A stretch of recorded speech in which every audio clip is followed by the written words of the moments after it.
আসসালামু আলাইকুম everyone, welcome back to my channel. আশা করি আপনারা ভালো আছেন। এই গরমের মধ্যে কলিজা ঠান্ডা করার মতো দুইটা রেসিপি আমি নিয়ে আসলাম। প্রথমে আমি এইখানে 3টি কলা নিয়ে নিয়েছি।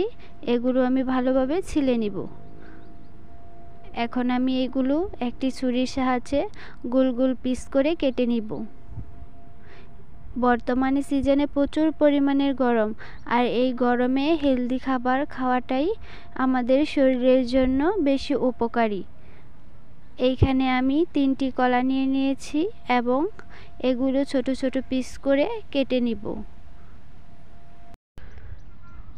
কলা ছোট থেকে বড় সকলের জন্যই খুবই উপকারী একটি স্বাস্থ্যসম্মত খাবার।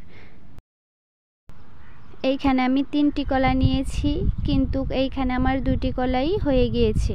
এখন আমি আগে থেকেই 2টি খেজুর ভিজিয়ে রেখেছিলাম। এই খেজুরগুলো ভিজিয়ে রাখার কারণ হচ্ছে আমি এই উপরের অংশটা ফেলে দিব। আপনারা যদি চান তাহলে এই উপরের অংশটা রেখে দিতে পারেন। আমার বাড়িতে আমার বাচ্চা এই উপরের অংশটা পছন্দ করে না, তাই আমি এগুলো ফেলে দিচ্ছি। দেখুন, আমি ভালোভাবে ফেলে পরিষ্কার করে নিয়েছি।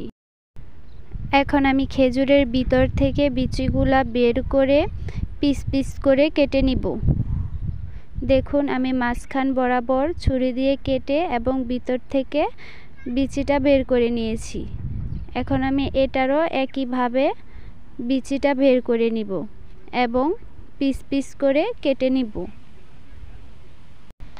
এই রেসিপিটি ছোট বাচ্চা থেকে বয়স্ক সকল মানুষই খেতে পারবে। এত মজাদার একটি রেসিপি। এই রেসিপির যেমন খেতে সুস্বাদু, তেমনই স্বাস্থ্যের জন্য খুবই উপকারী ও হেলদি একটি খাবার। এই খাবারটি আপনারা বাসায় একবার হলেও ট্রাই করে দেখবেন।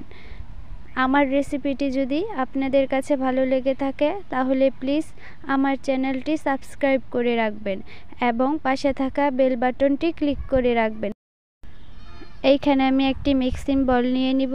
তারপরে এখানে আমি ঢেলে দিব কলা এবং খেজুর। এগুলো আমি আগে থেকেই পিস পিস করে কেটে নিয়েছি, আপনারা তা দেখতেই পেয়েছেন। তারপরে এখানে আমি দিয়ে দিয়েছি কয়েক কিশমিশ এবং তারপর আমি এইখানে একটি দই নিয়ে নিয়েছি। দই নিয়ে আমি অর্ধেকটা ঢেলে দিয়েছি।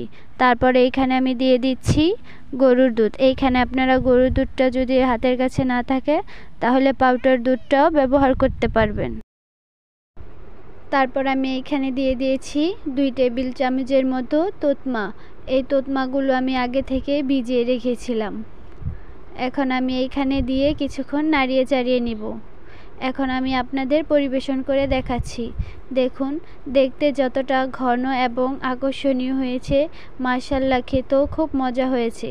এই রেসিপিটি আপনারা চাইলে ছোট থেকে বয়স্ক বাচ্চাদেরও খাওয়াতে পারেন। এখন আমি চলে যাব একটি শরবতের রেসিপি বানাতে। পান জোড়ানো শরবত। এইটি আপনারা যে কোনো সময় বানিয়ে খেতে পারবেন, যে কোনো স্থানে। এইখানে আমি একটি ইসবগুল ভুসি নিয়ে নিয়েছি। এটি মাত্র 10 টাকা। এই ইসবগুল ভুসি আপনারা যে কোনো স্থানেই পানির সাথে অ্যাড করে খেয়ে নিতে পারবেন। এতে করে আলাদাভাবে কোনো চিনি বা ইসব জল দিতে হবে না, শুধু পানিতে ঢালবেন তাতেই হবে।